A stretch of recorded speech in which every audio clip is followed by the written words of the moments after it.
আপনারা দেখছেন star news টেজেরাও, কলকাতার একমাত্র নিরপেক্ষ সংবাদ মাধ্যম। সঙ্গে আমি সুকন্যা।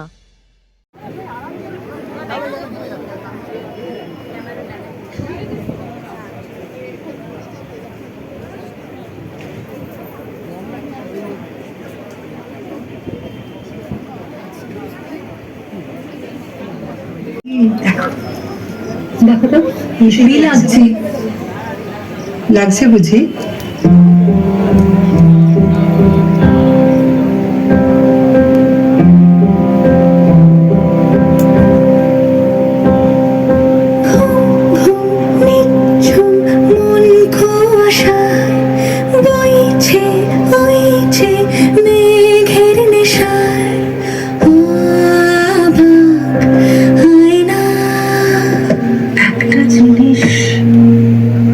বাক্সটা তো খুলো না।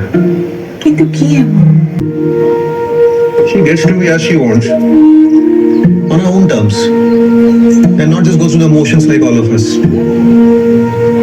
কোথায় আছো? দেখ তো, করবি তুই এটা? আমার মেয়ে তো ফেমিনিজমের দোহাই দিয়ে এতদিন বিয়ে করে। তোমার কি excuse? It's all my fault. ভেসে ভেসে যায় যে সময় নিরুদ্দেশে, ভেসেছি আমি তোমার বেশে, ডেকে যায় আলেয়া। আমাকে ছেড়ে যাস না, আমাকে ছেড়ে যাস না। মা, আন্টি, মা,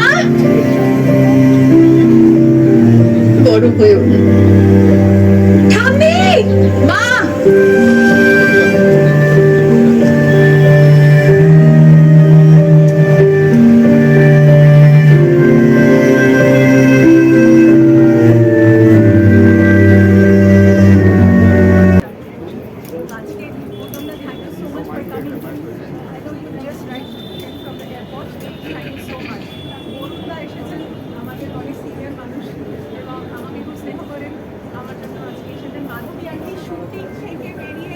কষ্ট করে এসেছে, শুটিং এর মানুষকে বলেছিলাম যে আজকে ছেড়ে দিতে হবে, সেটা I can't forget this. It was such a গান।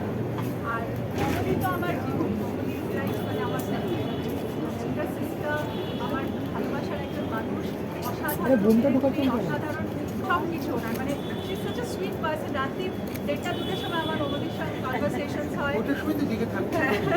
তো আজকে আসা, ইনফ্যাক্ট ঋতুর কথা বলছি, ঋতুটার কথা। তো দুই ঋতুর সঙ্গে মমদির সঙ্গে কাজ হয়েছিল। আমার প্রথম যে ছবিটা আমি জাতীয় পুরস্কার পেয়েছিলাম দহনে, সেখানে মমদির মতো একজন এরকম অভিনেত্রীর সঙ্গে আমি স্ক্রিন শেয়ার করতে পেরেছিলাম, যেটা আমার কাছে অনেক বড় পাওয়া। ছবিটি নিয়ে এসে আজকে আরেকজন অসম্ভব ট্যালেন্টেড অভিনেত্রী, আমার বোন এবং সত্যিও সঙ্গীতা ঠাকুরের সাথে কাজ করেছে। আমার অর্কেস্ট্রা, আমার অরণ্যে চিন্তাবাড়ি খান্না আছে, আমাদের কাস্ট সবাই বৃষ্টি আছে, বৃষ্টিও দুর্দান্ত কাজ করেছে এই ছবিতে। এবং আমাদের মধ্যে আছে আমাদের পরিচালক সুমন। সুমনের জন্য সবার কাছে জোরে হাততালি হোক।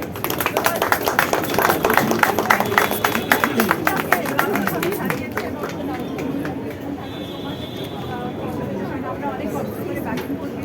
আমার প্রিয় প্রিয় বান্ধবী গ্ল্যামারাস রাইমা সেলিসিয়া। রাইমাকে আমি বলেছিলাম, রাইমা খুব সেন্সিটিভ কিছু ছবি করেছে, রাইমা খুব সুন্দর সুন্দর কাজ করেছে। তো আজকে আমরা সবাই মিলিত হয়েছি, ট্রেলারটা আজকে লঞ্চ করবো। আপনারা আর আমি thank you all of you. আজকে আমরা মিডিয়ার মধ্যে, আমি জানি আজকে ঈদ, আজকে ঈদ, কিন্তু তার সঙ্গে সবাই এসছেন। আমাদের মধ্যে আশোক বিশ্বনাথন আছে, আমাদের মধ্যে নিতেলা স্পেসিমো এসেছেন, ফ্রান্সিসের ডিরেক্টর। আমাদের মধ্যে অনামিকা দি আছে, অনামিকা একটু সামনে এসো। এই মানুষটার সাথে আমি প্রচুর কমার্শিয়াল ছবি করেছি, প্রচুর কাজ করেছি। আমার বেস্ট কমার্শিয়াল ছবি শ্বশুরবাড়ি।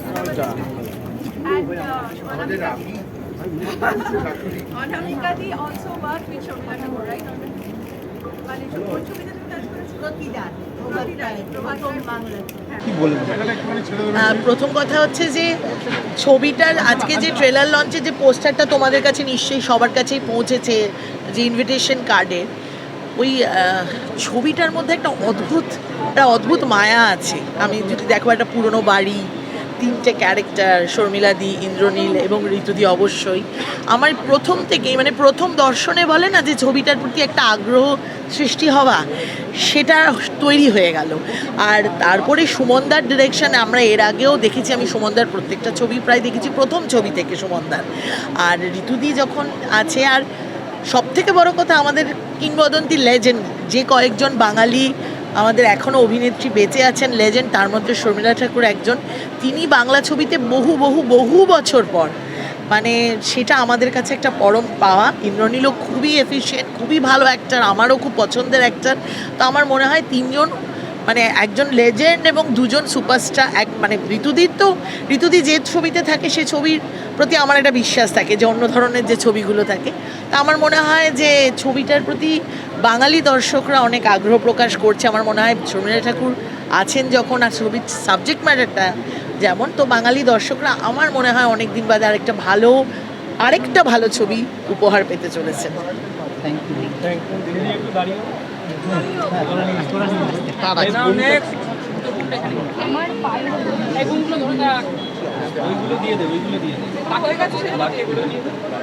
অনেক বছর পরে আমরা বাংলায় আবার শর্মিলা ঠাকুরকে দেখতে পাচ্ছি, মানে তোমার উৎসাহ কত?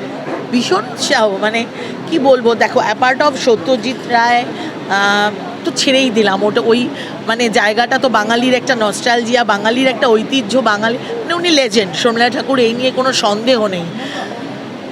সৌমিত্র কাকুর সঙ্গে কিছু ভালো ছবি করার সুযোগ পেয়েছি। তখন সৌমিত্র কাকু শর্মিলা ঠাকুরের নামে অনেক মজার গল্প শোনাতেন, তারা কিভাবে ছবিতে কাজ করেছেন সেই সময় গল্প বলতেন। তো আবার অনেক দিন পরে শর্মিলা ঠাকুর বাংলা ছবিতে এসছেন, কাজ করছেন। আমি সত্যি একজনকে খুব মিস করছি, সৌমিত্র কাকুকে ভীষণ মিস করছি। আজকে যদি উনি থাকতেন, ডেফিনেটলি আজকের এই অনুষ্ঠানটা উনি আসতেন এবং ছবিটাও দেখতেন এবং খুব পছন্দ করতেন। আর থ্যাংক ইউ ঋতুদি ওনাকে আনার জন্য এই ছবিতে, থ্যাংক ইউ সুমনদা। আর এরকম একটা সাবজেক্ট ম্যাটারের ছবি, বাঙালি মানে বাংলা ছবির বলতে যে গুণগত মান, যে রুচিশীল ব্যাপার বুঝি, যে আমরা সারা বছর যে কতগুলো মানুষের ছবির জন্য অপেক্ষা করে থাকি যেসব ডিরেক্টরের জন্য, তার মধ্যে সুমনদাও অন্যতম। সুমনদা প্রত্যেক বছর ছবি বানান না, খুব কম ছবি বানান, সুতরাং উৎসাহটা আরও বেশি। অপেক্ষায় আছি, দেখা যাক কী হয়। দেখো দর্শকদের জন্য আমার কিছু বলার নেই, আমার বলার ওপর দর্শকরা একদমই কিছু নির্ভর করছে না। আমি জানি দর্শকরা প্রথম দিন থেকেই প্রেক্ষাগৃহ ফুল থাকবে, হাউসফুলই থাকবে, কারণ এমন ছবির সাবজেক্ট, ছবির ডিরেক্টর, ছবির অ্যাক্টার্সরা, এর পরে তো আর কিছু বলার নেই, 100-তে 100।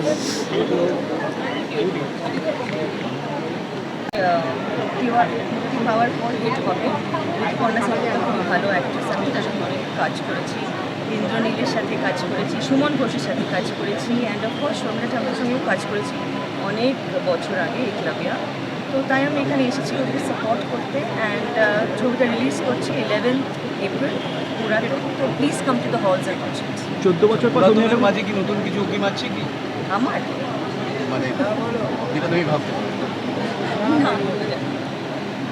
14 বছর পর শর্মিলা ঠাকুর আবার কাজ করছে, মানে অনেকগুলো বছর হ্যাঁ বাংলা তো ছবিতে। হ্যাঁ, ও 14 বছর পর, হ্যাঁ। তো ওটা ইউএসপি, এই ছবিটার ইউএসপি। উনি খুবই ভালো অ্যাক্ট্রেস, উনি চুজ করেছেন সিনেমাটা করার জন্য। আফটার 40 নিশ্চয়ই মানে ইমপ্রেশন ভালো করে। Thank you. ব্যতিক্রমী ছবি, কোনোটাই মানে ফর্মুলা ছবি বলা যায় না। এবং ইদানিং আমি যেটা দেখেছি ঋতুপর্ণার, যার মধ্যে একটা ডুয়েল রোল রয়েছে, একটা হচ্ছে নায়িকা বা অভিনেত্রী, আরেকটা হচ্ছে প্রডিউসার। এই প্রডিউসারের দিকটা আমার কাছে খুব ইন্টারেস্টিং লাগে, কেননা ইদানিং তিনি যেসব ছবি প্রডিউস করছেন তাতে গল্প একটা আলাদা ব্যাপার রয়েছে। আগে যেরকম ছবি করতেন, যেটাকে কমার্শিয়াল ছবি বলা যায় বা মশালা ফিল্ম বলা যায়, তিনি এখন আর সেই সব গল্প নিয়ে করেন না। নতুন আইডিয়া কন্টেন্ট বলতে আমরা যা বুঝি সেটা নিয়ে তিনি ছবি করছেন। আমার মনে হয় সেটার উপরেতে আমাদের নজরটা দেওয়া উচিত, শুধু শর্মিলা ঠাকুর নয়। আর শর্মিলা ঠাকুর এবং ঋতুপর্ণা ছাড়াও আমাদের ইন্দ্রনীল রয়েছেন, ভেরি গুড অ্যাক্টার, কিন্তু সামহাও কমার্শিয়ালি মানে যেহেতু তিনি বম্বের এবং বাংলা ছবি করেন, সামহাও সেটা খুব একটা রেকগনিশন হয়নি। But he is a very very good actor, I have acted with him, I know he is a very good actor. অতএব পুরাতন ছবিটা কিন্তু অনেকগুলো জিনিসের কম্বিনেশন, শুধু শর্মিলা ঠাকুর নয়। Sharmila Tagore is a very important ingredient, কিন্তু তাছাড়াও ঋতুপর্ণা আছেন এবং ইন্দ্রনীল আছেন এবং আছেন সুমন ঘোষ, যিনি তার গল্পের বাঁধনে এদের সবাইকে এক জায়গায় এনেছেন। I think it will be an excellent film to watch and to enjoy. মেয়ের গল্পকে এত সুন্দর, বন্ডিংকে এত সুন্দরভাবে তুলে ধরেছে। আমাকে কিন্তু বলা হয়নি, গল্পটা একেবারেই বলা হয়নি। আপনি আমার থেকে অনেক বেশি জানেন। ছবিটা দেখি, তারপর আবার যদি মনে করেন যে আমাকে ইন্টারভিউ করবেন তখন নিশ্চয়ই বলবো। Thank you everyone. ওকে, একটা ডুয়েল রোল রয়েছে, একটা হচ্ছে নায়িকা বা অভিনেত্রী, আরেকটা হচ্ছে প্রডিউসার। এই প্রডিউসারের দিকটা আমার কাছে খুব ইন্টারেস্টিং লাগে, কেননা ইদানিং তিনি যেসব ছবি প্রডিউস করছেন তাতে গল্প একটা আলাদা ব্যাপার রয়েছে। আগে যেরকম ছবি করতেন, যেটাকে কমার্শিয়াল ছবি বলা যায় বা মশালা ফিল্ম বলা যায়, তিনি এখন আর সেই সব গল্প নিয়ে করেন না। নতুন আইডিয়া কন্টেন্ট বলতে আমরা যা বুঝি সেটা নিয়ে তিনি ছবি করছেন। আমার মনে হয় সেটার উপরেতে আমাদের নজরটা দেওয়া উচিত, শুধু শর্মিলা ঠাকুর নয়। আর শর্মিলা ঠাকুর এবং ঋতুপর্ণা ছাড়াও আমাদের ইন্দ্রনীল রয়েছেন, ভেরি গুড অ্যাক্টার, কিন্তু সামহাও কমার্শিয়ালি মানে যেহেতু তিনি বম্বের এবং বাংলা ছবি করেন, সামহাও সেটা খুব একটা রেকগনিশন হয়নি। But he is a very very good actor, I have acted with him, I know he is a very good actor. অতএব পুরাতন ছবিটা কিন্তু অনেকগুলো জিনিসের কম্বিনেশন, শুধু শর্মিলা ঠাকুর নয়। Sharmila Tagore is a very important ingredient, কিন্তু তাছাড়াও ঋতুপর্ণা আছেন এবং ইন্দ্রনীল আছেন এবং আছেন সুমন ঘোষ, যিনি তার গল্পের বাঁধনে এদের সবাইকে এক জায়গায় এনেছেন। I think it will be an excellent film to watch and to enjoy. মেয়ের গল্পকে এত সুন্দর, বন্ডিংকে এত সুন্দরভাবে তুলে ধরেছে। আমাকে কিন্তু বলা হয়নি, গল্পটা একেবারেই বলা হয়নি। আপনি আমার থেকে অনেক বেশি জানেন। ছবিটা দেখি, তারপর আবার যদি মনে করেন যে আমাকে ইন্টারভিউ করবেন তখন নিশ্চয়ই বলবো। Thank you everyone. ওকে।